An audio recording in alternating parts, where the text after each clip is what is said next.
За сайн байцгаана уу? За би та нартай өнөөдөр энэ цагаан цууны талаар нэг жоохон мэдээлэл оруулъя гэж бодоод. Одоо ерөнхийдөө сүүлийн үед би чинь цагаан цууг одоо хүнсэнд хэрэглэхээс гадна цэвэрлэгэнд хэрэгж болт юм аа гэд ингээд одоо видео оруулдаг шүү дээ тий. Тэгэхээр бас анхаарах зүйлүүд бас байна. Цагаан цуунууд чинь дотор айгүй олон янз байгаа хгүй ингээд зарим нь өндөр процент, зарим нь айгүй өндөр проценттай, зарим нь айгүй бага. Жишээлбэл одоо миний цэвэрлэгэнд хэрэглэдэг бол голдуу 5%-ийг би цэвэрлэгээндээ хэрэглэдэг.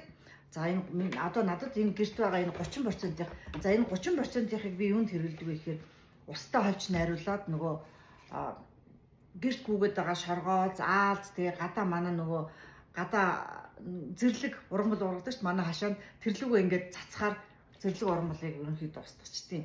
За тэгэхээр энэ өндөр градустай проценттэй болохоор би ерөнхийдөө дандаа энэ одоо натуралаар ингээд нөгөө хими хор цацахгүйгээр одоо гэртээ бас нэг тийм нөгөө нэг шоргоолж моргоолж энтрийг одоо устгахад хэрэглээд байгаа юм. Тэгэхээр тэггүй болгоод ингээд жоохон хоолны үлдэгдэл ингээ асгарангууд чинь гэрээр дөрөн шоргоолж үүсч ороод ирдэг аюултай.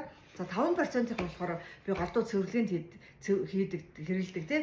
Тэгтээ за энэ мэдээж 5% ч гэсэн энийг бас цэвэрлэгэнд анхаарах зүйлүүд зөндөө байдаг юм аа. Ягаад тэгэхээр одоо энийг дангаар нь одоо хийх юм бол дангаар нь ер нь болж өгвөл одоо мэдгүй хүмүүс бол дангаар нь хэрэгжилж ерөөсө болохгүй дандаа устдаа найруулж хийх ёстой. Ягаад гэхээр дангаар нь хийж болтгүй юмнууд одоо модны гадаргуу, чулууны одоо чулуун тавцсан, за тэгээд төмөр одоо металл юм дээр одоо цагаан цуу хэрэглэх юм бол тэр чинь бүр цагаан болоод хизээч арилахгүй болчих. Тийм учраас заавал устдаа найруулж иж хэрэглээрээ. За тэгээд компьютерийн дэлгэц нөө зургатынхаа дэлгэц рүү шууд цацаж хизээж болохгүй. Ерөнхийдөө ер нь компьютер одоо юуны дэлгэц рүү ямар ч юмыг шууд цацаж хэрэглэж болохгүй шүү дээ. Заавалчгүй даавар гацж жагаад зөвлөн. Тэгтээ энийг хийхтэй болох юм бол заавалчгүй усаар найруулж хийж. За тэгээд нөгөө шил арчигч хийж байгаа шингэнээрээ одоо зургт компьютерийнхаа дэлгэцийг арчлаа гэхэд одоо цууныхаа хэмжээг маш бага хийгээрээ тэгжээд тусдаа юм шингэн хийжээж цэвэрлэдэг шүү.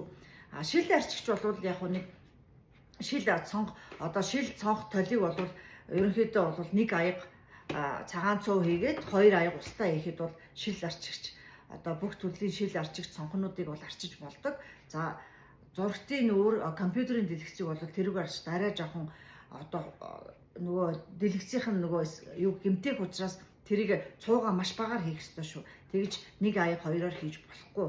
За тэгээд түрүүн би бас нөгөө би нөгөө цэвэрлэгээ хийгээ явдаг байхад хамгийн эхлээд цэвэрлэхэд нөгөө нэг айлын зочны өрөөнийх нь одоо зочин биш нөгөө өөрсдийнх нь унтлагын өрөөний одоо мастер баатрум руу одоо байны өрөөр орж цэвэрлэгээ хийдэг байхгүй. Тэгээд одоо сүүлийн үеийн айлууд чинь нөгөө нэг байны өрөөний шүршүүр нь дандаа юм шилэн одоо хаалтууд хаалгануудтай болсон.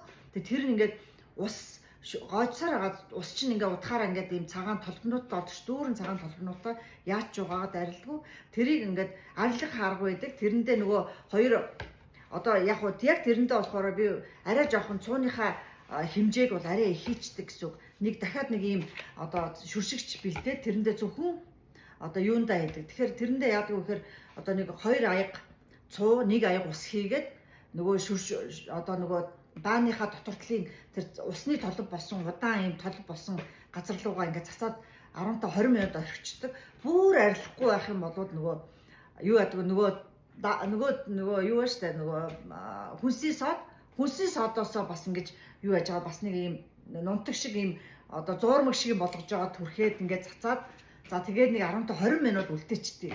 За тэгээд сайхан савнтаа усаар угаагаад яхад нөгөө ерөнхийдөө тэр усны толбонууд бол арилдаг юм аа. Тэгээд нөгөө одоо данхнууд одоо данх ус буслагч энэ төр чи удаа ус буслагаад байхаар доороо ингээд цагаан юмнууд болчдөг шүү дээ тий. За карантны ингээд юу энэ төр тий карантны одоо цорог моргон ингээд цагаан усны юмтай болчдөг шүү дээ. Тэрийг ерөөсөө дандаа цагаан цуугаар ингээд түрхээд орхичдیں۔ Тэгэнгүүт тэр чи арилждаг гэсэн үг байхгүй. За тэгээд цагаан цууг бол ингээд маш олон төрлийн юмд цэвэрлэгэнд хийж болдог юм аа. Тэгээд та нар би ингээд болж өгвөл одоо чадах ядгаараа ингээд та нартаа цагаан цууг юу юутай яаж ашиглах уу гэдэг жоруудыг баг багаар ер нь оруулаад байгаа. Тийм болохоор та нар бас одоо тэрийг дагаад хэрэгжүүлээд үзээрэй. Бас шууд ингээд цагаан цууг хэрэглэх бас аюултай шүү гэдгийг бас түрүүн хэлсэн шүү.